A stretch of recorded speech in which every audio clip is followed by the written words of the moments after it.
Alrighty, so it was a undoubtedly crazy weekend in football in general, not just the NFL, but in college. So, Colorado. I honestly think long-term that loss is going to be really good for them. I think that Deion's going to have that team ready to go. I can't say the same about that area's NFL team, the Denver Broncos. What I saw in replay of what happened on those last 2 or 3 touchdowns was absolutely embarrassing. Zero effort. The team didn't want to be there. You have veterans on the team saying that they haven't done jack shit since they've been in the league while on that team.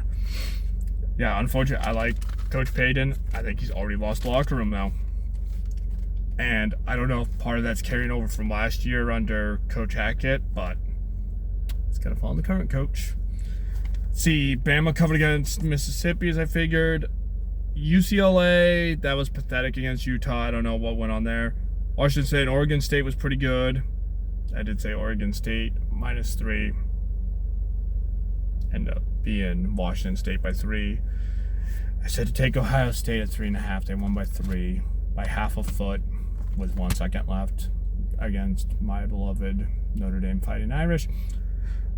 Moving on. I said Penn State wouldn't cover against Iowa because it's Penn State, and why would they ever make me look good no matter which way? So we don't touch anything betting-wise with them anymore. Same with Iowa, who lost to Penn State 31-0. Goose egg. Nada. Let's see what else we got here. I was going to talk in depth about Colorado and Denver. There's really not much to talk about in depth. We know the Broncos are a joke.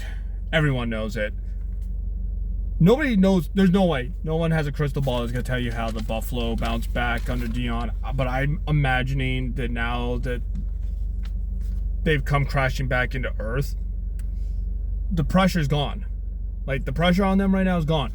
Deion's going to have the boys ready to go. That's my educated guess / gut feeling. I don't even know if I can say it's an educated guess. I feel like legally I can't say that. It's a gut feeling. But I feel like most people probably think the same thing. But who knows? They've definitely looked more human the last couple of weeks. We might have all overreacted after TCU. The Dallas Cowboys. I've been on record saying that Arizona might be the worst team in the history of the NFL. I can't say that about any team anymore. The 3 teams I said were the worst in the league. Arizona beat Dallas 28-16. C.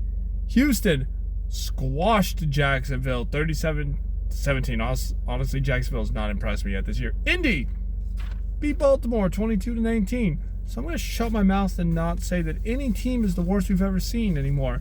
Because there's only really one team left I can say that about. And I don't want to say that. I don't want to jinx it and have them win. I'm a lifelong Packers fan. You can probably figure out who I'm talking about. Let's talk about Brandon Staley and having to be the absolute most boneheaded coach that the NFL has seen in quite a while. I've been saying this for ever since that overtime game where all they had to do was tie the Raiders and they both would have made the playoffs. And he decided to try to steal a win, and it turned around and kicked him in the ass.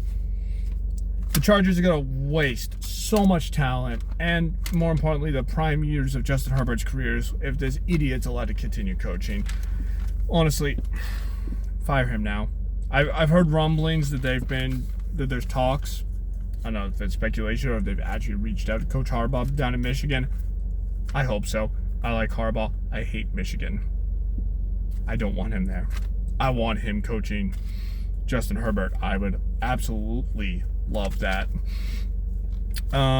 Also, though, as a Raiders fan, I know I just said I'm a Packers fan. If you can't keep track, Packers are my team. Any team that moves to my beloved native land of Las Vegas becomes my secondary team. McDaniels really needs to be on the hot seat. The problem, we've seen it now, right? They have a good driver so early in the game, and they tried to replicate it. They don't change. The other team changes. 5 drives later, they finally change. It works for a drive. Guess what the other team's defense does? They adapt. Rinse and repeat. That's why they scored 2 or 3 possessions a game. And we have a quarterback who's actually good.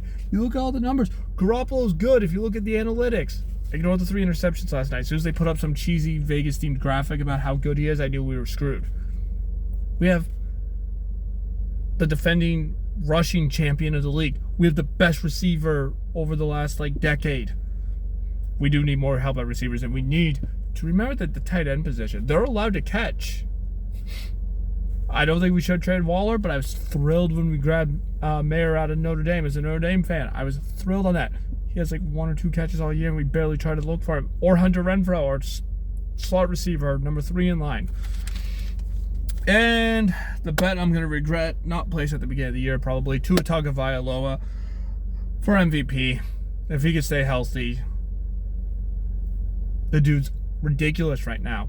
And he has enough weapons, he can spread it out. It's not like he has to worry about a running back or receiver stealing that title from him. It will be him.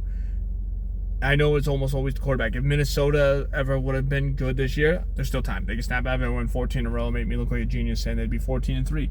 If they go off and win, ain't gonna be Kirk Cousins ain't win MVP. It'll be Justin Jefferson. Mark my word.